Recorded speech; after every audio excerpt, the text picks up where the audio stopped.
Olá, estamos iniciando aqui mais uma apresentação de um capítulo do livro do nosso clube Leitura que Transforma. Nós estamos continuando a parte 3 desse belíssimo livro, e para quem está aqui ao vivo, pode assistir aqui comigo ao vivo, e para quem vai assistir gravado, também tem a oportunidade de assistir gravado aqui no meu YouTube. Lembrando a você que eu sou Regina, eu sou moderadora deste YouTube e do Instagram, @doutoraregina.silva. Me sigam para mais conteúdos sobre saúde integrativa. E aqui eu irei continuar a apresentar para vocês o nosso livro, A Psiquiatria de Deus, que foi escrito por um pastor americano chamado Charles, né? Ele traz um contexto bem objetivo, bem claro deste livro, que é A Psiquiatria de Deus, né? Está aqui para vocês, Charles L. Allen. É um livro dividido em 4 partes. Nós estamos na terceira parte e hoje nós iremos iniciar mais um capítulo interessante sobre a psiquiatria de Deus. A psiquiatria de Deus, ela é muito importante, por quê? Porque, na verdade, esse livro trata do nosso emocional. E isso, o que acontece? É importante você tratar o emocional. Sem você tratar o emocional, você não consegue ter uma qualidade de vida e nem tampouco uma saúde física adequada. É importante você ter essa qualidade de vida, por quê? Porque para você prolongar os seus dias, não é verdade? E hoje o capítulo que eu trago para vocês, ele é bem interessante, porque ele também traz uma referência a passagens bíblicas, ele explica essas referências das passagens bíblicas, como também ele dá uma direção para que você melhore mais a sua qualidade mental. E o capítulo de hoje chama-se E não nos deixe cair em tentação. Nessa terceira parte do livro, né, o autor ele conduz, né, a leitura para a compreensão de quê? Dessa profunda petição. E não nos deixeis cair em tentação. Isto é uma súplica, isto é uma petição. Quando alguém fala isso para alguma pessoa, e especificamente para Deus, ele está o quê? Revelando o quê? Uma petição. Revelando o quê? Uma súplica. Revelando o quê? Pedindo o quê? Socorro e, ao mesmo tempo, proteção.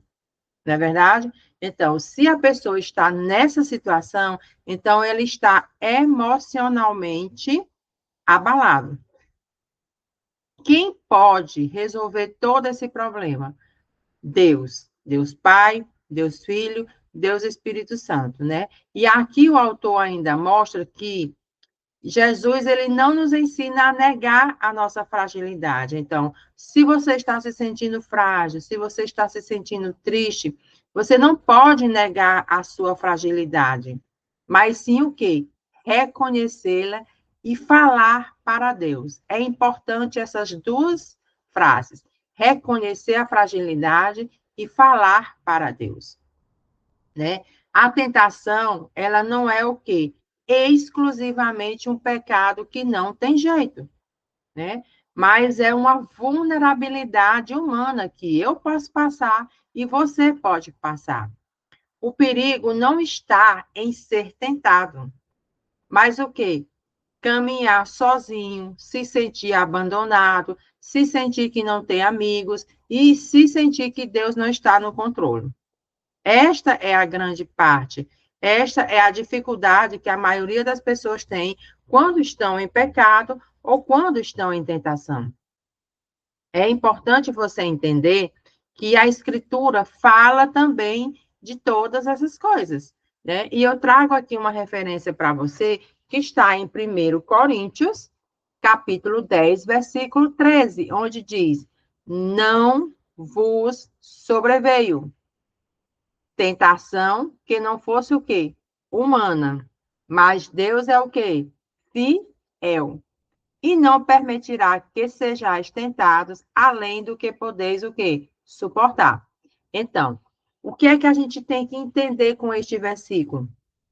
Tem que entender que Deus, ele nos dá o quê? Sustento. Deus, ele nos dá o quê? Livramento. E se ele nos dá sustento e ele nos dá livramento, o que é que ele vai fazer? Ele não vai permitir que os seus problemas, as suas tentações, as nossas tentações, sejam mais pesadas do que a gente possa suportar. Então, qual é o peso que você está sentindo hoje? É de um peso de um bujão de gás? É o quê? 30 quilos, 40 quilos? Ou mais quilos? Mais pesado do que um bujão de gás? Você não aguenta pegar esse peso? Então, saiba, meu irmão e minha irmã, que Deus não vai permitir que você pegue um peso maior do que você possa conseguir pegar. Do ponto de vista teológico, o que é que acontece? Quando você reconhece que está em tentação, ele fala o seguinte, ele apresenta o quê? Um caminho, uma saída. Então, para tudo, a Bíblia tem uma resposta. E para tudo, a Bíblia tem uma saída. E o que é que ele recomenda quando você está em pecado e quando você está em tentação? Você já viu isso na Bíblia? Você já leu isso na Bíblia? Está lá no livro de Mateus, capítulo 26, versículo 41, onde diz: Vigiai e orai, para que o quê? Não entreis em tentação. Então, muitas vezes você deixou de ler a Bíblia, você deixou de fazer o devocional, você deixou de orar mais e você deixou de vigiar. As tentações, elas aparecem para todos nós, independente de sermos cristãos ou não. A tentação, eu diria simples e grosseiramente, faz parte da vida. Mas o que é que acontece? Deus deu o quê? Uma saída. E qual é a saída para mim e para você? Vigiar e orar. Sem a oração e sem vigiar, nós não conseguimos sair dessas turbulências que são as tentações. Lembre-se, em termos de saúde emocional, o autor, ele lembra aqui, ele fala que existem colapsos interiores que acontecem quando a pessoa subestima as suas fragilidades, né? Você não pode se sentir autossuficiente, achando que você é o máximo e que nada pode acontecer com você. A tentação, muitas vezes, ela se apresenta como uma dor, né, que não foi tratada. O que é que você deve fazer, então, com essa dor que não foi tratada? Pedir a Deus que não nos deixe cair, ou seja, pedir a Deus que não nos deixe cair aonde? Na tentação. Então, isso aqui é importante, né? Orar e vigiar e pedir a Deus que não nos deixe cair aonde? Em tentação. E além disso, você deve pedir o quê? Que Deus nos dê o quê?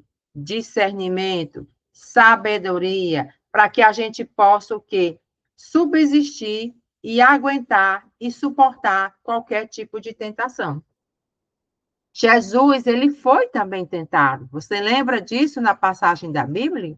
Ele foi tentado aonde? No deserto, no local onde ele não tinha ninguém, certo? Mas o que foi que ele fez? Ele não minimizou e nem racionalizou a tentação. Não é verdade?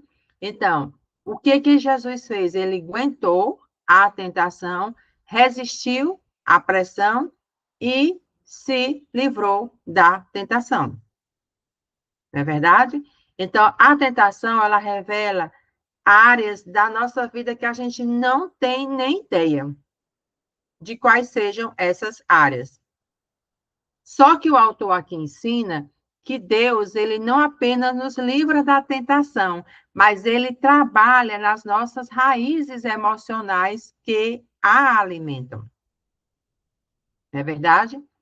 Este capítulo, na verdade, ele nos convida a quê? A uma espiritualidade mais consciente, menos presunçosa e mais dependente da graça. Deus, ele não nos promete uma vida tranquila, mas ele garante o quê? Presença. Ele nos garante o quê? Sustento. Ele nos garante o quê? Livramento. Lembre-se dessas 3 frases de hoje. Qual é a frase de hoje que é para nos chamar a atenção? Presença, sustento e livramento.